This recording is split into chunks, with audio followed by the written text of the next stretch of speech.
Hey guys, how's it going? Octopus here. Welcome back to Union Cross. We're going to be doing the bonus challenge, the big bonus challenge on my OG account, which is my main account from day one. It's weaker than my free-to-play account, but I finally made a setup that can actually beat the Wretched Witch at level 5,000.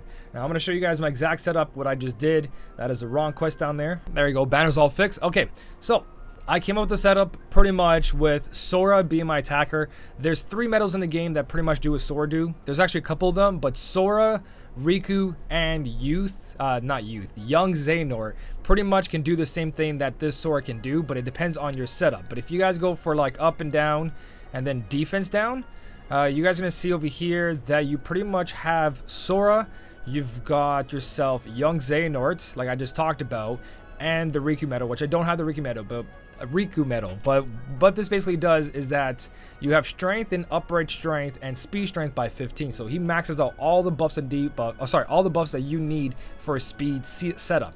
Then he lowers the target's defense down by 15. So all I'm missing is 15 speed down for defense on the enemy and 15 upright defense down on the enemy. And that's what this Ventus here is for. Targets upright and speed defense down by 15. So this turns out really good, this setup. They mix these 2 medals, an attacking medal and also my buffer and debuffer. Now, the issue I had with this setup is that gauges and second chance. If I had more second chances, I would probably put a second chance on him. But because I need more gauges on this setup, because of my TVA medal over here, he costs a whopping 4 SP every time I cast him, and that does add up pretty quickly. Even though this medal has extra attack, which restores 10 gauges, it's still not enough to keep up with the entire Keyblade.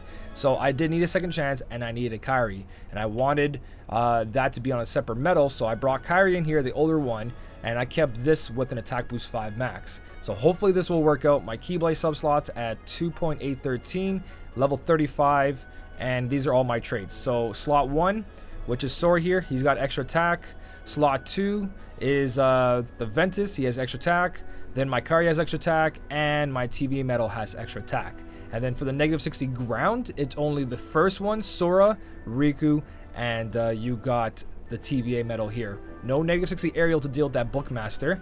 And then for negative 60 aerial enemies, it's 2, which is Ventus, and then we got Riku, and we got TVA medal, but I don't aim at that. And then my friend slot, or pet slot over here, is Axel, and Axel only has a aerial. He does not have negative 60 ground.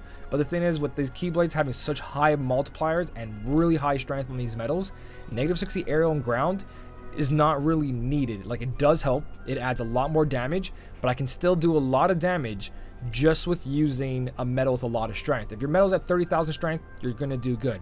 Now I'm gonna bring in my Supernova Plus Kingdom Hearts 3 Ventus over here, friend medal. Again, doesn't have negative 60 aerial, but it does have ground, which will deal with the witch. But even though it doesn't have that aerial, it's still gonna do damage because this medal is over 30,000 strength and a very good multiplier.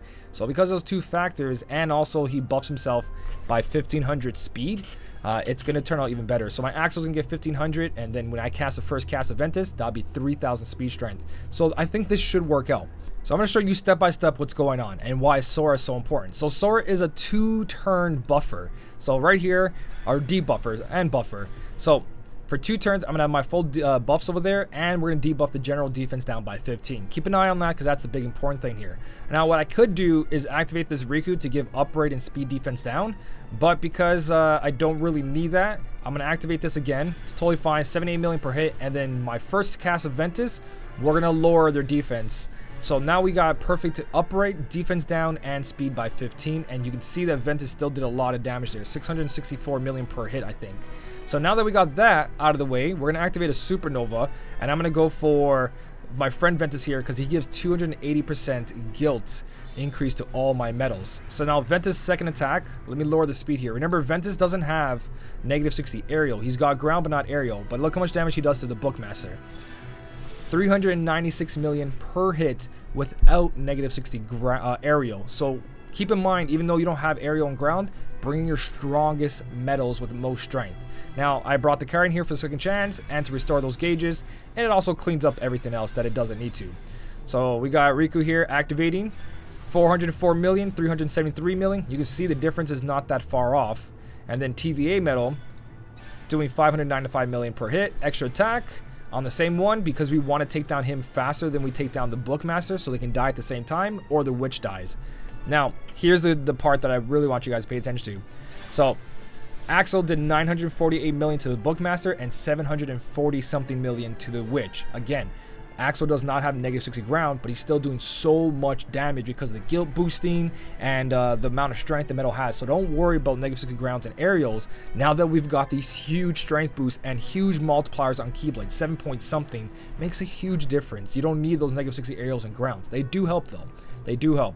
Okay, so I'm gonna activate Ventus again here. He gets a 3,000 boost, doing 952 million per hit over 3 hits. It's a lot of damage, and because we have 3,000 boost to strength, speed strength, I'm gonna activate most of my supernovas here that don't involve giving my characters a boost, just so I can get that extra little damage out there, because I think the 3,000 goes towards the supernova. So what I'm gonna do here is leave this one. Actually, no, I'm gonna use it right away. Because that Riku did have upright defense down and speed defense down, I was going to save it for this turn here. But look at the enemy's defense right now. So the Bookmaster has all these buffs on it, and so does the Witch. But they don't have speed, and they don't have general defense up, as you guys can see. So I'm in the clear, and the reason for that, the general defense down is not there because Sora lasts 2 turns. So that 15 defense there is because that 2 turns. And then same thing with Ventus over here. He lasts 2 turns for his buffs and debuffs. So we have upright and speed defense down by 15, and Sora has defense down by 15, meaning that Bookmaster didn't affect us at all. We don't need overwrites. We don't need none of that because we have multiple turns. So now when I activate the Sora, I'm going to minus his 15 down, doing 198 million for the first one, 88 million for the other one, and Ventus here doing 677 million. Now I got the full buffs and debuffs, activate 250% guilt, and then just going from there. And we should be killing these guys pretty quickly. So this trick works really, really well if you've got a combo of Sora and Ventus. And even if you don't, you can bring in like your own Kairi or something that doesn't have extra attack and you're still fine. But you can see we're almost killing these guys on this turn right here. It's a huge difference compared to the setup I was using before. It just wasn't working out, because my Kairi doesn't have second chance, so I had to bring the metal second chance, and Kairi doesn't do any damage, and then that other metal doesn't do any damage. It adds up pretty quickly. So, same deal here. All the buffs and debuffs are looking good. I'm going to show you guys the difference of acting a supernova without speed and upright. This is going to do about 1 billion damage, where if I activated Ventus first, I would have done 2 billion and something. But Ventus was doing a little bit less as well. So I think it's better to activate 250% guilt, even though you don't have the defense down, because this metal does more damage for its first attack. So I think it makes up for it depending on the metal. So you just gotta fool around with that. Do I activate 250% or do I activate a metal to lower defense and lose damage off that metal? It's one of those things you gotta try to figure out with your own setup.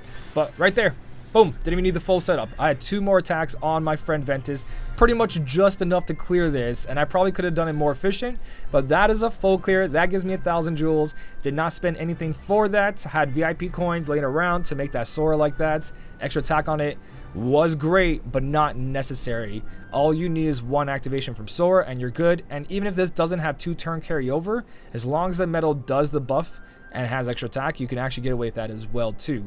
Like anything that lowers the defense down for speed and upright for the next slot. But this worked out beautifully. Got my 1,000 jewels and fully completed this.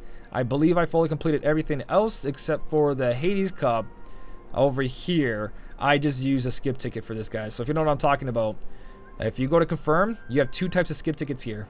First skip ticket is just to skip a quest you already completed, and this special one, for skip, you click on for skip and you can pass the quest without even beating it, but you won't collect any rewards. It's just so if you want to complete the other 2. I knew I could beat Hades, I knew I could beat this guy over here, but I don't have a reverse setup that can beat this guy, or at least I haven't really tried too hard, but I really want to beat it all before it disappears. So I'm going to try this afterwards, but that's pretty much it, guys. That's the whole quest for the big bonus jewels. Hopefully you guys get an idea out of this to help you out. You don't need Kairi or Xion as long as you have the proper metals, and since Sora got a big boost from the supernovas having more strength, his little bit of damage every turn did add up, and having that carryover for 2 turns made a big difference as well. So I thought that was pretty cool. My free to play count is definitely just like a brute force went right through this, and this took a little bit more strategy to figure out. So I like having these 2 accounts just because of that balance to find different strategies. Hopefully something here helped you guys out. If you have any other strategies, leave it down below for the rest of the community to try to figure out, see if they can bounce off your ideals as well. It really does help. If you guys did enjoy the video, don't forget to hit the like button, and as always, thank you so much for watching. Keep on smiling, and I'll see you in the next one.